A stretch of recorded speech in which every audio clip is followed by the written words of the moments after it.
I remember watching this movie for the first time and thinking, this is a good movie. It's got a sexy black couple, black love, toxic, yes, but at least they love each other. But now watching this movie with my adult brain has taught me this movie. Now watching this movie with my adult brain has taught me this movie is exhausting. Well, this is Disappearing Acts, so let's get into it.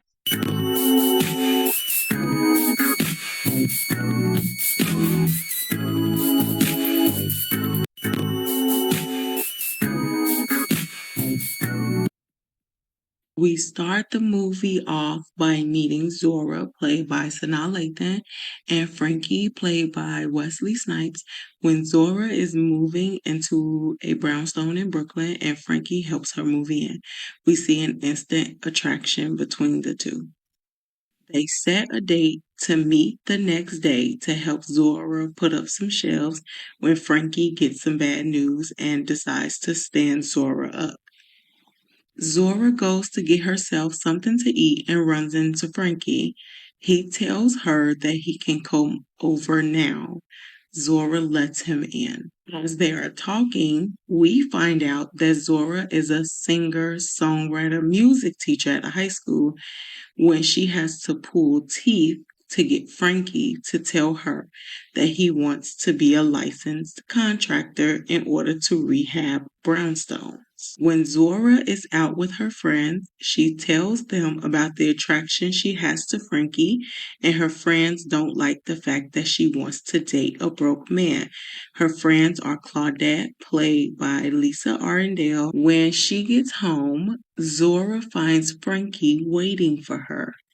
They end up getting intimate. After their session, they convince themselves it's not such a bad idea to date, even though neither of them have their priorities straight. Frankie does a selfless act for Zora when he gets her piano out of layaway, and Zora thinks she's found the one. Things are going good.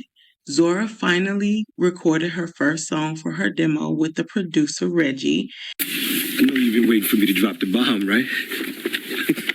Frankie tells Zora that not only is he uneducated, but he also has a wife and 2 kids. He gaslights Zora by telling her that they are separated and storms out of the apartment. The next day, Zora goes to find him and tells him that everyone has a past, that she accepts him for who he is, and that she loves him. Frankie makes a bunch of empty promises like getting his divorce, and Zora tells him to move in. And he responds with, Look, Zora, I mean, like, your rent is just kind of steep. Once Zora tells him that she just wants him with her, then, only then, does he tell her he loves her too. Frankie ends up losing out on his contractor gig. Salty, he starts throwing shade and insults at Zora's well-off friends, Claudette and her husband. Franklin, tell me you're into jazz, huh? Roy Hargrove, Joshua Redman, and these cats can hang with any of these hip-hop guys. Dog and pony show for rich white folks, if you ask me. Brothers all dressed up. After an awkward dinner, Frankie finally tells her that he got let go from his gig and he wants to join the union, but gives a bunch of excuses as to why he can't. Zora tells him she'll support them while he goes to school to get his GED. That was all he needed to hear to continue to play in her face and take his time. Frankie, breadcrumbing Zora, takes her to meet his parents. Frankie tells them he wants to start his own business rehabbing brownstones, and his mom is not impressed. Stressed out from handling all the bills alone and Frankie taking his time to find a job and not going to school, Zora finds out she's pregnant. Have you told Franklin? No. Why? Claudette and Portia meet with Zora, and she tells them that she doesn't know what she wants to do. Claudette suggests that she keeps the baby because she loves Frankie. Zora. Until there's a rock on your finger, there are no guarantees. None. So be smart. Conflicted, Zora goes home not wanting to tell Frankie, but he figures out that she's pregnant. Zora tries to reason with Frankie, telling him that they're not prepared financially or otherwise, but Frankie begs her to keep the baby. You could have a little girl, and then we'll have a family. I know you fucking. Zora's pregnancy is progressing, and she tries to finish her demo before the baby comes.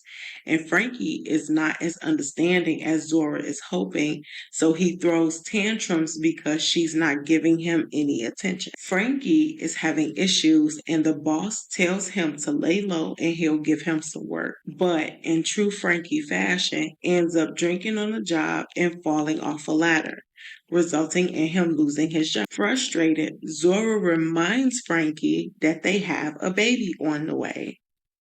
He tells her that he could use the money that he saved up from his divorce, but it's not much. It's only $100 and some odd dollars. Since Frankie doesn't have a job and her due date is coming closer, she decides to have a night out with her friends. It's her birthday and they celebrate and give her some presents. Frankie is late and drunk, picking up Zora to go to a concert for her birthday. Once they get there, a scouter is selling tickets and Zora is interested in buying them. Frankie gets upset and throws a tantrum because she actually bought the tickets. He cusses her out and leaves her at the concert by herself. What the hell is your... I told your ass to drink on the job! Zora has the baby, and it looks like Frankie is finally going to step up to help her take care of the baby. But of course he doesn't. Zora, still carrying them, has to pick up the baby because Frankie forgot the baby at the babysitter. And she comes home to find Frankie doing absolutely nothing, sink full of dishes, and won't even help her change the baby's diaper. To make things worse, Reg dropped her because she couldn't keep up. I was supposed to get time off, but it seems like I'm the only one who cares about the bills and the rent. Well, I care. Just right now. I have to. Why don't you try to be a little bit more supportive? Supportive? I've been carrying you for half this. Devastated and fed up with how their relationship has diminished, Zora tells Frankie to get out of her house, and instead of just leaving, Frankie decides to destroy everything he built for her. Such a coward move. They've been apart for almost a year, and it seems that's what they needed to get themselves together. Frankie finally gets his GED, a divorce, and is testing to get his contractor's license. Zora didn't make it as an artist, but she is now a songwriter. They play one last game of Scrabble, and that's the end of the movie.